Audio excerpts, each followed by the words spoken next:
the library, we're all in conflict about it. Yeah, now we get it. What's happening there? Now I can't read the fucking poem. The next group of poems, it originally started with a group of 3 that I always read together, but I actually recently added a 4th one, so now instead of a triptych of poems, it's a quadruptych. I like it. I'm a writer and I make up words. I think that that's a good sign. The first one's titled Green Thumb. I name my plants. I'm not sure why, but it started with the hazy yellow orchid you gave me. She was Ophelia, and when she finally succumbed to my notorious black thumb, I wept. Following in her footsteps were Olympia and Orlando. Orchids must have O names. They too succumbed, but much quicker and with less agony.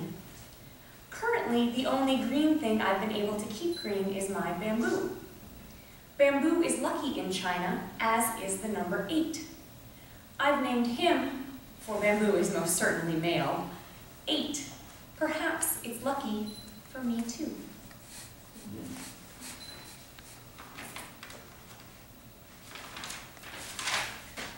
After all, I spent the morning of an unseasonably warm October day making magic with my hands, scooping and digging and plowing the rich black soil with my soft hands, planting tulips and daffodils, spreading grass seed and wetting it in hopes that come spring my efforts will show themselves.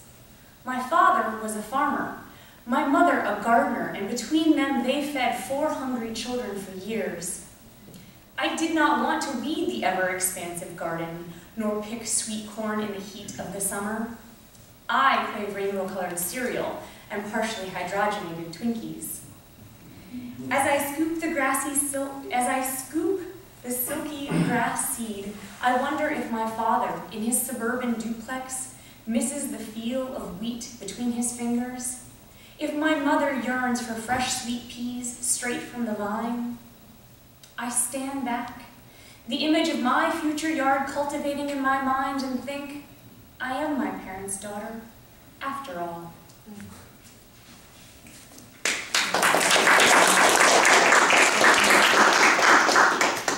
This one I don't really have memorized yet, but I do have to give a caveat because when I was practicing it, the first time I read it in public, I was practicing it at work with a couple of friends, Maria being one of them, and I broke down crying in the office and made all of them cry as well.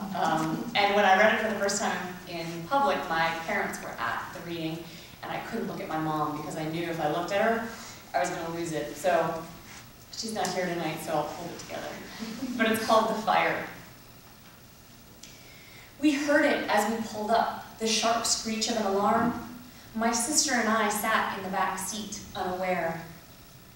Before the car rolled to a stop, my father jumped out and ran up the steps of his childhood home. He tugged open the door and black smoke billowed out, enveloping him. He paused a moment before rushing in. It was my mother's scream that silenced my sister and I. Minutes later, my father emerged, already the soot sticking to his skin. We stood waiting for the firemen, for the shiny red truck that would save the only home my father had known for 40 years. When they finally tamed the flames, the house stood gutted, a skeleton in place of a home. When the smoldering embers reignited, there was no stopping it. My father stood next to my mother, gripped her hand as tears streaked his suntanned face, and he watched his home burn. The lilac bushes that stretched behind the house, the ones my grandmother planted, were scorched. Their pungent purple blossoms curled back, burned black, their sweet scent mixing with torched memories.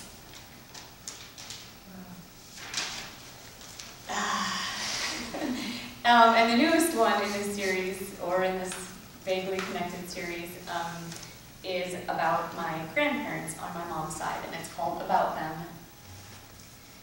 They stood, spine straight, Mona Lisa smiles playing at their lips. He behind her, not touching, but close enough she could feel him. Already she was attuned to his presence. They'd been married a week. Outside the photo's frame, chickens pecked and clucked and scratched at the ground. She didn't particularly like them, but they could sell the eggs they didn't eat. She still felt like a girl, so naive and impetuous. At 23, few would call her a girl anymore. Her new husband was 28. The country was just beginning to pull itself out of what would one day be called the Great Depression. There was nothing great about it. They'd finally saved enough to be married, to buy this small plot of land, to strike out on their own and establish them just miles from where both sets of parents, who never learned to speak English, had settled upon arriving. Within a year, they'd have the first of 6 children. Eventually, life would be about farming and babies and stretching every dollar as far as they could. But then, right then, it was only about them.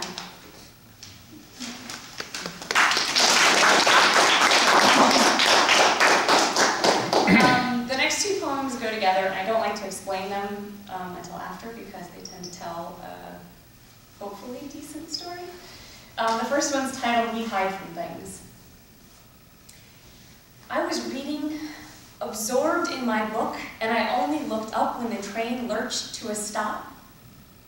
We hide from things, her tattoo began, the remaining words hidden by the sleeve of her blouse.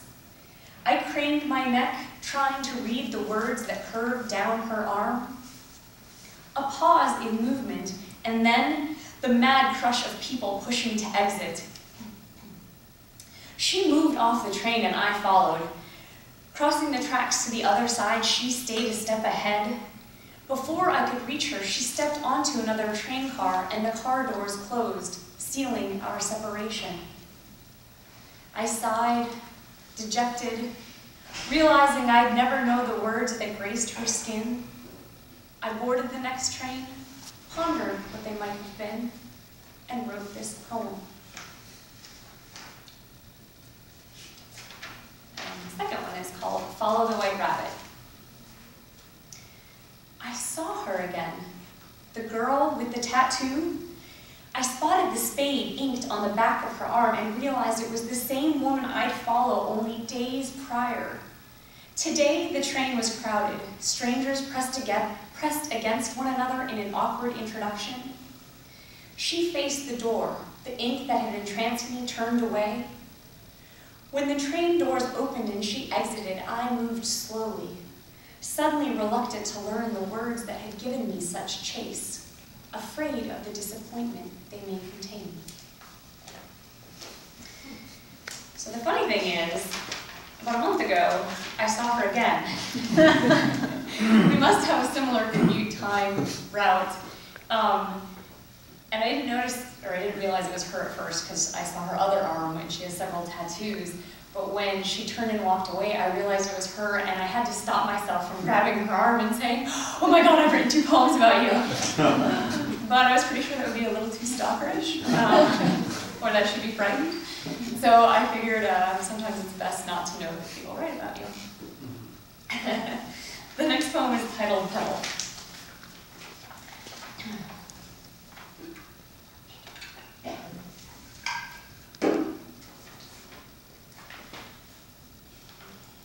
There are days when I miss you. Days like today when my mind inevitably drifts to you. I decide to allow the darkness of sleep to distract me. I slide between the sheets, feel the cool weight against my naked skin. That's when I miss you.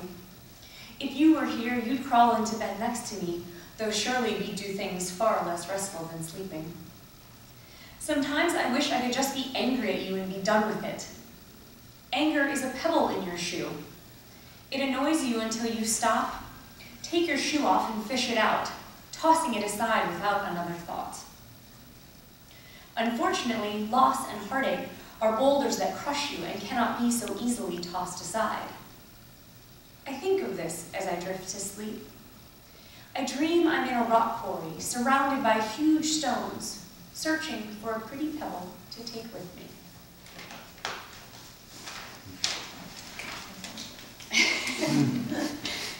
So this next one I wrote in a poetry workshop I took up in Bethesda, and it was our last assignment of the class.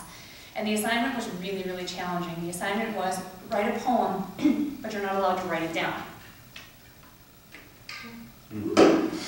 You have to just keep it in your head the whole week until you recite it in class, and then you're allowed to write it down. And the premise is sort of the bad or crap lines will just fall away, leaving the really good, strong lines. Well, I got to class, and immediately I admitted I didn't do it. Because when I write a poem, I physically write it down line by line as I go, whether that's on a piece of paper or on my phone. And so the instructor said, that's fine. It's too bad, but it's fine. And so everybody else went, and as they started going, I had these two lines rotating in my head over and over and over again. And so when everyone else had gone, I raised my hand and I said, okay, I think I have a poem, can I do it? And they said yes, of course. And I was so frazzled because it is such a different exercise, and it's very, you really feel exposed, that I couldn't look at anybody. I looked at the table and said the words that were in my head, and basically other than the first stanza, I didn't have the rest really worked out. So I was trying to speak fast enough to get my mouth in front of my brain, but it ended up being a really strong poem. And so this is the poem, and I'll tell a little more about it at the end. It's called A Manifestation of Anger. Your anger wakes me. The blooming purple fingerprint bracelet you gave me, pulsing as my blue-black blood pumps to the staccato of your madness. It's 2 a.m. I lie unmoving, willed my mind to stop spinning, closed my eyes and hoped for sleep, but the sound of your metered rage keeps me awake. Sleep eludes me, and I watch the minutes march forward till you, quiet and apologetic, crawl into bed beside me. Your cold skin touches mine. I pull away, unable to forgive again. Now, I do have to say I've never been abused, so I have to put that out there.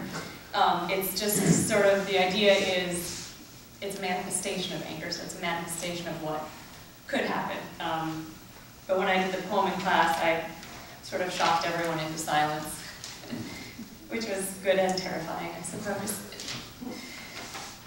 Even now it's terrifying. It's written down. The next one's called Fairy Tales, and it's not nearly as heavy of a topic. I found them as I walked, gummy bears dotting the sidewalk, leading me home. I felt transported into a fairy tale. Suddenly, Hansel and I are following a sugary trail, trying to find our way out of the woods. This is, of course, the sanitized Disney version of the story. The original is much darker, featuring abusive parents and cannibalistic witches. We don't think about these things, the true meaning of fables. We don't talk about the ugly stepsister cutting off her foot to fit into the glass slipper. Instead, we teach our daughters happy-ending fairy tales, every girl dreaming of being a princess, of finding Prince Charming and being saved by him. I pick up one of those gummy bears, smash it between my fingers and toss it aside. I'll find my own way home.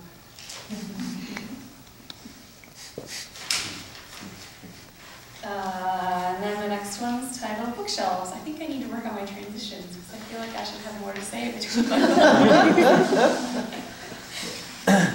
Next time, right? Next time. Next time I'll get the location right, too. Bookshelves. It was the first extracurricular project we tackled upon moving in. Already we peeled tendrils of wallpaper from walls, scrubbed floors, sealed holes in window frames and slapped up paint. Now it was time for something more. I had a vision and you foolishly indulged me. When the carpenter came, I saw him looking at you, glancing at the man of the house to weigh in, to provide direction, or at least to curtail my wild notion? You stood back and let me talk, knowing that this project was my baby and not yours. A month later, they were hauled in, beautiful custom-made solid oak bookshelves that ran floor to ceiling, window to wall. The carpenters, their glossy surface gleamed, and I hovered behind them as they pushed them into place and bolted them in. The workers walked out, my check in their hand, and I ran my finger along the smooth surface, caressing my new lover. I leaned over and smelled the wood. Inhaling deeply, I tried to memorize the scent. You stood watching me, intrigued by my reaction. We made love on the floor in front of them. I filled them, made random stops at used bookstores and yard sales, hunting for rare finds and dollar treasures.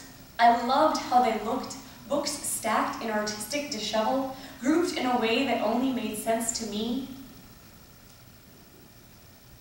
Before I moved out, I stood in front of those naked bookshelves, tears streaming down my skin. Choosing the books I'd keep had been a tedious task, but I pared it down to only 2 boxes. I was leaving them behind. I was leaving you behind. I miss those bookshelves still.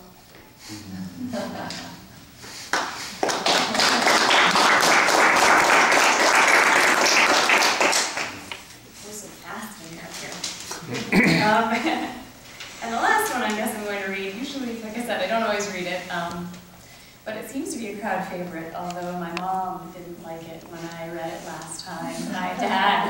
My dad just shook his head, I'm assuming in what was nothing but being proud of me, but that may not have been the case. My mom was probably horrified. But that's what happens when your daughters grow up and write poems about the boys that piss them off. It's titled, "This is a Fuck You." And I hope he Googles me one day and finds this poem.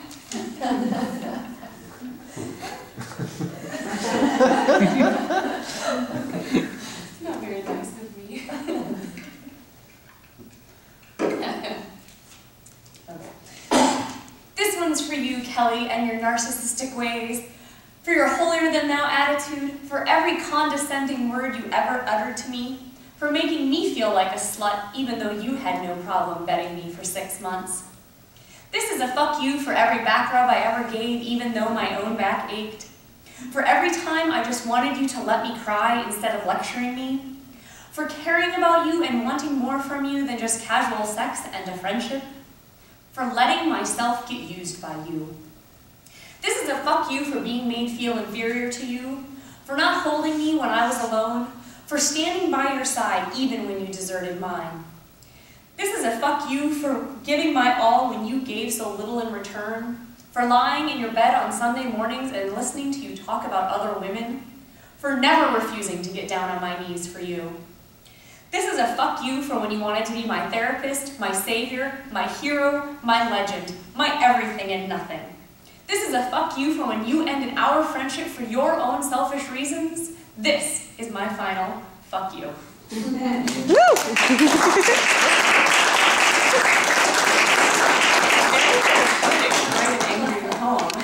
Everyone should try it now. We'll do a workshop sometime. It'll just be about trying to get all the people who pissed you off or hurt you.